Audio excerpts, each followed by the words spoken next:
जिंकुशल cardiac केअरने ठाणे शहरात प्रथमच अत्याधुनिक लीडलेस पेसमेकर प्रत्यारोपण यशस्वीरित्या करून हृदयरोग उपचार क्षेत्रात नवे पर्व सुरू केले आहे. हृदयाचे ठोके मंदावणाऱ्या रुग्णांसाठी हा उपचार अधिक सुरक्षित, कमी आक्रमक आणि आरामदायी मानला जात आहे. याबाबत माहिती देताना हृदयरोगतज्ञ डॉक्टर मयूर जैन यांनी सांगितले की पारंपरिक पेसमेकरमध्ये छातीखाली जनरेटर बसवून त्या हृदयापर्यंत नेल्या जातात. त्यामुळे संसर्ग, रक्तस्राव, लीड खराब होणे किंवा हालचालींवर निर्बंध यांसारख्या समस्या उद्भवू शकतात. नवीन लीडलेस पेसमेकर मात्र व्हिटॅमिन गोळी एवढ्या आकाराचा असून तो जांघेतील शिरेतून थेट हृदयात बसवला जातो. या प्रक्रियेसाठी मोठी शस्त्रक्रिया, छातीवरील जखम किंवा तारा आवश्यक नसतात. केवळ छोट्या छिद्रातून प्रत्यारोपण केले जाते आणि रुग्णाला साधारण 1 ते 1.5 दिवसांत घरी सोडता येते. डॉक्टर जैन यांच्या मते या तंत्रज्ञानामुळे संसर्गाचा धोका कमी होतो, रुग्णांना जलद पुनर्वसन मिळते आणि दुसऱ्याच दिवसापासून दैनंदिन कामे, व्यायाम किंवा योगास सुरुवात करता येते. पारंपरिक पेसमेकरची बॅटरी साधारण 10 वर्षे टिकते, तर लीडलेस पेसमेकरचे आयुष्य 14 ते 22 वर्षांपर्यंत असू शकते. त्यामुळे हृदयाच्या ठोक्यांच्या उपचारासाठी हा आधुनिक आणि प्रभावी पर्याय ठरत असल्याचे त्यांनी सांगितले. आम्ही डॉक्टर मयूर जैन आहे, जिनकुशल कार्डियाक केअर ठाणेमधून. एक नवीन उपचार पद्धती ठाण्यामध्ये आम्ही लॉन्च केली आहे. त्याला म्हणतात लीडलेस पेसमेकर. लीडलेस पेसमेकर म्हणजे हा एक उपचार आहे अशा पेशंटसाठी ज्यांचे ठोके कमी पडतात हृदयामध्ये. हे फार कॉमन आजार आहे. 70च्या वयानंतर ऑलमोस्ट 30 to 40% लोकांना हा हार्टबीट कमी होण्याचा त्रास होतो आणि अशा पेशंटला पेसमेकर लावायची आम्ही ॲडवाईस देतो. आधी आम्ही पेसमेकर जो लावायचो तो एवढा मोठा होता, एवढा मोठा, हा इथे छातीखाली लागायचा आणि याच्यासोबत 2 तारा, अशा लांब तारा ह्या हृदयामध्ये जायच्या. ह्याच्यामध्ये बराच प्रॉब्लेम पेशंटला होऊ शकतो.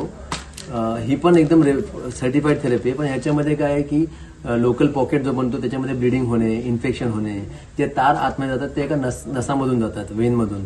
त्या वेनमध्ये ब्लॉकेज होणे, ब्लॉकेज झाल्यामुळे लीड्स खराब होणे, लीड्स जर खराब झाल्या त्यांना मग चेंज करणे, आणि इथे एकदा इन्फेक्शन झाला तर तो इन्फेक्शन त्या लीड्सच्या थ्रू हार्टमध्ये पोहोचतो आणि that can be life threatening. त्यामुळे प्लस याच्यामध्ये हे लावल्यावर पेशंटला एक्सरसाइज करता येत नाही फॉर 1 month, हात हलवता येत नाही कारण लीड हलू शकते. सो हे सगळे त्रास नाही व्हावे म्हणून हा आविष्कार केला आहे काही कंपनीवाल्यांनी, आणि हा 7 वर्षापासून वापरला जातो दुसऱ्या देशांमध्ये. भारतात आता 1 वर्षापासून आम्ही वापरतोय आणि याचं नाव आहे लीडलेस पेसमेकर. ही एवढीशी चिप, आम्ही याला चिप म्हणताना जेव्हा आम्ही पेशंटला समजवतो की एक चिप तुमच्या हार्टमध्ये लागेल. ह्याच्यामध्ये हे टायटॅनियमने बनलेलं आहे. याच्यामध्ये एक स्क्रू आहे. हा स्क्रू, छोटा स्क्रू दिसत असेल, याला आम्ही हार्टच्या मसलमध्ये स्क्रू करतो एका डिव्हाइसच्या मदतीने. ते डिव्हाइस एक ट्यूब असते, जांघेतून एका वेनमधून, फिमोरल वेनमधून ती हार्टपर्यंत जाते आणि हार्टपर्यंत एकदा प्रॉपर जागेवर पोहोचली की आम्ही त्याच्यावर स्क्रू असतात, त्याच्यावर मोठे मोठे डिव्हाइस, 3-4 डिव्हाइस असतात, त्याच्यावर स्क्रू असतात. ते आम्ही त्याला फिरवलं की तोच वळण इथे जातो आणि ह्याला तो मग हार्टमध्ये गुंतवतो. एकदा व्यवस्थित हे झालं, हार्टमध्ये लागलं की हे ह्याला एका चिमट्याने तरी पकडलेलं असतं. वन्स वी चेक की सगळे पॅरामीटर्स ओके आहेत, बरोबर हे काम करत आहे, तर आम्ही त्याला रिलीज करून टाकतो. त्या रिलीजचा एक बटन असतो, ते रिलीज केलं की सगळं सिस्टम बाहेर येते. एवढ्याशा 4-5 मिलीमीटरच्या होलने पूर्ण शस्त्रक्रिया केली जाते आणि त्याच्यावर एकच टाका लागतो. तो टाका दुसऱ्या दिवशी आम्ही काढतो आणि पेशंट घरी जातो. त्यामुळे याच्यात पेशंटचा स्टे पण फार कमी आहे हॉस्पिटलमध्ये, 1 ते 1.5 दिवस. आज केला ऑपरेशन तर उद्या आम्ही डिस्चार्ज करू शकतो पेशंटला. जुन्या पेसमध्ये आम्हाला पेशंटला 3 ते 4 दिवस कमी ठेवावं लागायचं, कधी कधी जास्त पण 5 दिवस, कारण अँटीबायोटिक द्यावे लागायचे. इथे इन्फेक्शन होऊ शकतं म्हणून आम्ही अँटीबायोटिक देतो, इंजेक्शन अँटीबायोटिक ते द्यावे लागायचे. प्लस इथे ब्लिडिंग झाला आहे का, काही प्रॉब्लेम झाला आहे का ते ऑब्झर्व करावं लागतं नेक्स्ट दिवस, कारण मोठा प्रोसिजर आहे तो जुना जो पेसमेकर करायचो आम्ही. त्यामुळे जास्त दिवस हॉस्पिटलमध्ये स्टे असायचं. आता त्याच्यामुळे ह्या नवीन प्रक्रियेमुळे हॉस्पिटलचा स्टे पण कमी झाला आहे आणि पेशंटला कम्फर्ट फार जास्त आहे. हे लावल्यानंतर पेशंटला काहीच रेस्ट्रिक्शन नाही. दुसऱ्या दिवसापासून ते योगा करू शकतात, स्विमिंग करू शकतात, एक्सरसाइज करू शकतात. आम्ही सगळं अलाव करतो पेशंटला. किती वयाच्या पेशंटमध्ये ही उपचार पद्धती लागू होते? कुठल्या वयाच्या पेशंटमध्ये? युजली ही लागते 70 वयाच्या वर कॉमनली. तर आणि आम्ही कधी कधी, फार रेअरली, हे लहान मुलांमध्ये पण ही पेसमेकर लागतं. आम्हाला फार त्रास व्हायचा ह्या पेसमेकर लहान मुलांमध्ये, कारण हाईट वाढते. एकदम रेअरली होतं लहान मुलांमध्ये, फार अनकॉमन आहे. जसं मी एक इम्प्लांट केलं तर सगळ्यात कमी तिचं वय होतं 13 वर्ष. ते अनुवांशिक असतं, वडिलांमुळे तिला आलं. त्याच्या वडिलांचंही मी केलं होतं, तिचंही मी केलं होतं. त्यांच्यामध्ये काय होतं की हाईट वाढते, त्यामुळे ही याची लेंथ तर एकच फिक्स असते आणि आम्ही टाका घेऊन टाकतो आतमध्ये, त्यामुळे ही लीडची लेंथ नाही वाढू शकत. तर अशा पेशंटला 7-7 वर्षांनी चेंज करावं लागतं.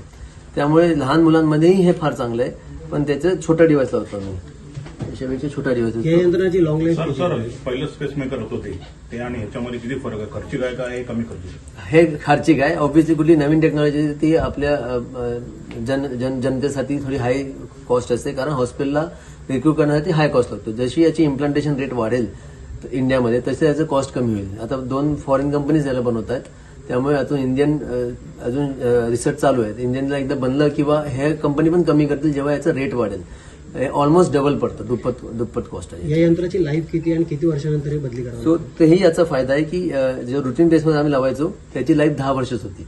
10 वर्षाने बॅटरी चेंज करायला लागायची, छोटा शस्त्रक्रिया, परत 3 दिवस पेशंटला ऍडमिट व्हावं लागायचं. ह्याची लाईफ वेगवेगळ्या कंपनीची वेगवेगळी आहेत, पण 14 ते 22 वर्ष. ते डिपेंड करते की पेशंट किती वापरली जाते बॅटरी आतमध्ये. जेवढी बॅटरी कमी वापरली जाईल तेवढी लाईफ जास्त असतात, पण मॅक्सिमम लाईफ इज 23 इयर्स. मागच्या काही वर्षापूर्वी त्यांनी इकडे एक कॅम्प ऑर्गनाईज केला होता आणि त्यावेळेला त्यांनी इमर्जन्सीमध्ये हार्टचा प्रॉब्लेम झाला तर त्याच्यावरती कसा करून त्या माणसाला रिवाईव्ह करायचं शिकवलं होतं. That time at the communication with and I was proud that he is doing very good job. I was impressed. तो अभी जब भी मेरे को प्रॉब्लम आ गया हार्ट का, हार्ट बीट्स कम हो गया, तो हम बोला अभी क्या करने का करिए. डॉक्टर जैन साहब को हमने रिक्वेस्ट किया इसके बारे में पूछो, तो उसने हॉल्टर टेस्ट करने को बोला. हॉल्टर टेस्ट बोलो तो एक मैकेनिज्म ला के इधर लगाते हैं और 3 रात उसको स्टडी करके हम लोग को एक रिपोर्ट देते हैं. वो रिपोर्ट में ऐसा मालूम होगा कि मेरा हार्ट बीट का बहुत टाइम 35 तक नीचे आता है, वैसा ही रहता है. तो हमने एडवाइस मांगा डॉक्टर जैन से, तो उन्होंने बोला कि आपको पेसमेकर लगाना पड़ेगा. पेसमेकर जैसे आपने बताया अभी जो बड़ा पेसमेकर वो इधर लगाने का होता है. मेरे को भी थोड़ा लंग का प्रॉब्लम है तो हमको एक्सरसाइज करना पड़ता है, तो एक्सरसाइज करने के लिए वो पेसमेकर नहीं चलने वाला था. तो हम लोग suggested that we should go for a pacemaker which he showed it to us. And that pacemaker लगाने के लिए हमको बोला कुछ तारीख फिक्स किया था 8 तारीख. हमको सुबह 8 बजे बुलाया, रात को आज बुलाया, कल सुबह बुलाया ऑपरेशन थिएटर में. 15-20 मिनट ऑपरेशन का तैयारी करने को लगाया. कोई आके बोला कि इधर आपको तो भाई एनेस्थीसिया देने वाले हैं. तो एनेस्थीसिया देने के बाद 15 मिनट में आके डॉक्टर जैन बोले सक्सेसफुल, तुम्हारा काम हो गया. Such a fast operation, such a intelligent operation without any knowledge. ऐसा ही जाके हार्ट में जाके उसको बिठा के स्क्रू करके मेरे को हार्ट बीट नॉर्मल करके हो गया. अभी I am having enjoyable life. मेरे को कुछ प्रॉब्लम आता नहीं. कभी कभी इधर फीलिंग आता है मेरे को लगता है तभी वो हार्ट बीट थोड़ा कम होके अपना पेसमेकर काम करने को लगा है, टक टक टक करके वापस नॉर्मल हो जाता है. So I am happy, very proud of mister doctor Jain, end the operation is done very successfully. Thank you doctor Jain.